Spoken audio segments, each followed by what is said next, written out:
ایک اعتراض ایسا ہے جو عامی ہو یا عارف ہو، عالم ہو یا غبی ہو، ہر کوئی پیش کرتا ہے اور بڑا مضبوط اعتراض ہے۔ وہ اعتراض یہ ہے کہ آپ کی ساری گفتگو کو ایک آدمی 100% مان لے تب بھی یہ تشویش اس کے دل میں لاحق رہتی ہے کہ سیاسی اختلاف تھا، بڑی نیک نیتی سے دونوں گروہ سرگرم تھے، ایک شخص چاہتا تھا خلیفہ مسلمین کا قتل ہوا ہے، اس کا قصاص لیا جائے ان لوگوں سے، اس کے تحت سارے اخلاص کے تحت اقدامات ہوئے۔ کہا ہی جاتا ہے کہ پیغمبر نے جو ادارہ قائم کیا تھا، اور وہ ادارہ تھا عبادت کا، مسجد کا، لوگوں کو یکجا کرنے کا، اس ادارے کے تقدس، اس کی حرمت کو سیدنا امیر معاویہ کے عہد میں پامال کیا گیا، اور باقاعدہ طور پہ سرکاری سطح پر یہ ہدایت نامہ جاری کیا گیا کہ سیدنا علی کے ساتھ سب و شتم کا معاملہ کیا جائے گا۔ کچھ روایتیں بھی آتی ہیں، سب کا اس میں لفظ بھی آیا ہے، خود صحابہ اکرام نے بتایا ہے کہ جی ہمیں یہ انہوں نے کہا تھا، اس طریقے سے معاملہ ہو۔ سوال پھر یہ پیدا ہوتا ہے کہ جی اگر اتنا ہی اخلاص تھا تو پھر یہ آپ مسجد جیسے ادارے کو اپنے ایک سیاسی حریف کو نیچے گرانے کے لیے یا اس کے خلاف بھڑکانے کے لیے کیوں استعمال کر رہے ہیں؟ اس میں بھی لوگوں کے ہاں دونوں چیزیں ہیں۔ ایک تو یہ کہ عربیت میں الفاظ کا جس طرح کا استعمال ہوتا ہے اس کی وسعتوں اور احوال سے لوگ پوری طرح واقف نہیں ہوتے۔ عربی زبان کا کوئی ایک لفظ ہماری اردو میں بھی آ جاتا ہے اور ایک خاص معنی پیدا کر لیتا ہے، تو لوگ اس مولد مفہوم میں اس طرح اسیر ہو جاتے ہیں کہ وہ اس کو ماضی میں جا کر نہیں دیکھتے۔ یہ جو سب کا لفظ استعمال کیا جاتا ہے، یہ قرآن مجید میں دیکھیے بتوں کے بارے میں استعمال ہوا ہے۔ اس میں کہا گیا ہے کہ تم ان کو سب نہ کرو، یہ ہو سکتا ہے کہ یہ جواب میں تمہارے اللہ کو کرنے لگ جائیں۔ آپ کا کیا خیال ہے؟ وہاں گالی دیتے تھے، برا بھلا کہنا، تنقید کرنا، یعنی یہ لفظ تنقید کرنے، کسی کی غلطی کو بیان کرنے اور واضح کرنے سے لے کر یہ آخری درجے میں کسی کو برا بھلا کہنے کے لیے بھی استعمال ہو جاتا ہے۔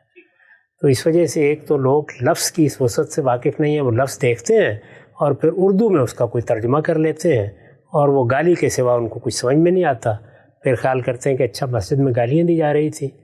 تو ایسا نہیں ہے، پہلی بات یہ۔ دوسری چیز یہ ہے کہ جو سیاسی اختلافات ہیں ان کا ذکر کیا اب ہم نہیں کرتے؟ یعنی جب کبھی سیاسی اختلافات ہمارے ہاں پارٹیوں میں ہوتے ہیں تو مختلف رہنما اپنے جلسوں میں، اپنی گفتگوؤں میں ایک دوسرے پہ تنقید کرتے ہیں نا، کرتے ہیں۔ اچھا، اس میں الزامات بھی لگاتے ہیں، بعض اوقات یہ بھی کہتے ہیں یہ فلاں آدمی ہے، اس نے ملک کو کھا لیا ہے، فلاں آدمی ہے، اس نے یہ کر دیا ہے۔ یہ سب طرفین میں ہو رہا ہوتا ہے۔ یہ بات سمجھنی چاہیے کہ جمعے کا ممبر یہ ریاست کے پاس ہے۔ اسلام میں حکومت کو حق حاصل ہے کہ وہ اس ممبر پر آ کر اپنا موقف پیش کرے، تو ظاہر ہے کہ سیاسی کشمکش میں وہ اپنا موقف پیش کرے گی تو اس میں اپنے مخالفین پر تنقید بھی کرے گی۔ جمعے میں سیاسی تقریریں کرے گی یا عبادت کی بات کرے گی؟ نہیں، عبادت کی بات بھی کی جاتی ہے، سیاسی گفتگویں خود رسول اللہ نے کی ہیں، صحابہ کرام نے کی ہیں۔ یعنی یہ جمعے کا ممبر ہے، اس جمعے کے ممبر میں ایک حکمران آ کے اپنا موقف بھی پیش کرتا ہے، اپنا نقطہ نظر بھی بیان کرتا ہے۔ یہ تو اس وقت ہمارے ہاں بالکل الگ ہو کے علماء کے سپرد ہو گیا ہے، ورنہ اصلاً یہ حکمرانوں کے لیے ہے، ان کا کام ہے کہ وہاں آئے۔ تو اس لیے جو کچھ بھی سیاسی معاملات پہ گفتگو ہونا ہوتی تھی وہ رسول اللہ نے کہاں کھڑے ہو کی ہے۔ مثال کے طور پر یہ جو رسالت پاک صلی اللہ علیہ وسلم کے زمانے میں سیدہ پر تہمت کا معاملہ ہوا، وہ کہاں زیر بحث آیا؟ مسجد نبوی میں زیر بحث آیا۔ وہیں لوگوں نے اپنا اپنا نقطہ نظر پیش کیا۔ لشکروں کی تنظیم کے کام کہاں ہوئے؟ وہیں ہوئے۔ بعض موقعوں پر جب حضور نے بعض اقدامات کیے اور اس میں اوس و خزرج میں اختلاف ہوا تو جھگڑے کی نوبت کہاں آ گئی؟ اسی مسجد میں آئی۔ اس لیے یہ سارے معاملات وہاں ہو رہے تھے۔ مسجد اس وقت صرف نماز پڑھنے کی جگہ نہیں تھی بلکہ وہ ریاست کا مرکز بھی تھی، یہ حیثیت اس کو حاصل تھی۔ تو اس میں جو لوگ ممبر پر کھڑے ہوتے تھے وہ حکمران تھے، تو وہ بعض اوقات اپنے اختلاف کا اظہار بھی اپنے مخالفین کے بارے میں کرتے تھے۔ وہ بس اختلاف ہی کا اظہار ہوتا تھا، اس سے زیادہ کچھ نہیں۔ تو پہلے تو یہ سمجھ لیجئے کہ یہ باہمی تنقید ہے، اس سے زیادہ کچھ نہیں ہے۔ یہ عام طور پر سیاسی مخالفین میں روا سمجھی جاتی ہے۔ ہمارے پاس کوئی تفصیل موجود نہیں ہے اس کی کہ یہ بتایا جائے اچھا یہ باتیں تھیں جو کہی گئیں، کہ ہم جائزہ لے کر دیکھ سکیں کہ اس میں کہیں حدود سے تجاوز تو نہیں ہوا۔ تو یہ تو کچھ اصولی باتیں ہیں۔ باقی رہ گئی یہ بات کہ سیدنا معاویہ نے کوئی حکم دیا تھا یا صحابہ کو کہا تھا، یہ بالکل واہی روایتیں ہیں، اور روایت درایت کی بنیاد پر جب ان کا تجزیہ کیا جاتا ہے تو صاف واضح ہو جاتا ہے کہ یہ اصل میں بنانے والوں نے بنائیں اور پھر وضع کر کے ایک دوسرے کے خلاف پھیلا دی ہیں۔ حقیقت یہ ہے کہ جب کوئی موقف آپ قائم کر لیتے ہیں اور اس موقف میں آپ کو اس کی صحت کا اطمینان ہوتا ہے اور آپ کو پورا یقین ہوتا ہے کہ آپ حق پر ہیں، تو بعض موقعوں کے اوپر آپ مخالفین کے بارے میں سخت رویہ بھی اختیار کرتے ہیں۔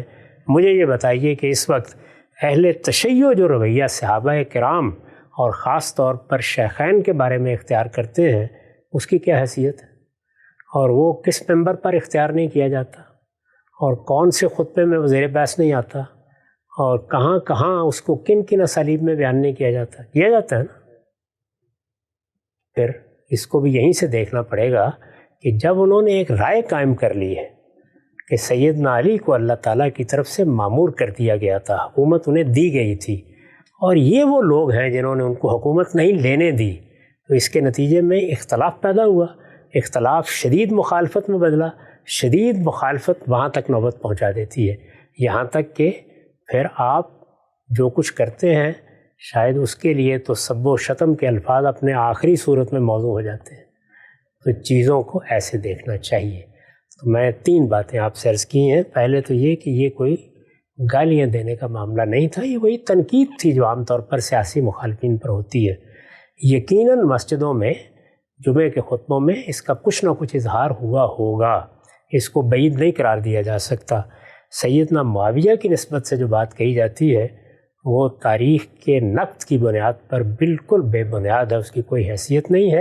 جن لوگوں کو شوق ہو وہ اس معاملے میں وہ چیزیں پڑھ لیں جو محققین نے اس پر لکھی ہیں، ان پر بالکل واضح ہو جائے گا کہ اس میں روایتیں کس طرح وضع کی گئی۔ تو نقطہ واضح ہوا، مولانا شبیر اظہر میرٹھی، قاضی طاہر الہاشمی اور باقی متعدد محقق علماء نے ان روایتوں کا تفصیلی تجزیہ بھی کیا ہے، لوگ تفصیل سے اس کو وہاں پر دیکھ سکتے ہیں۔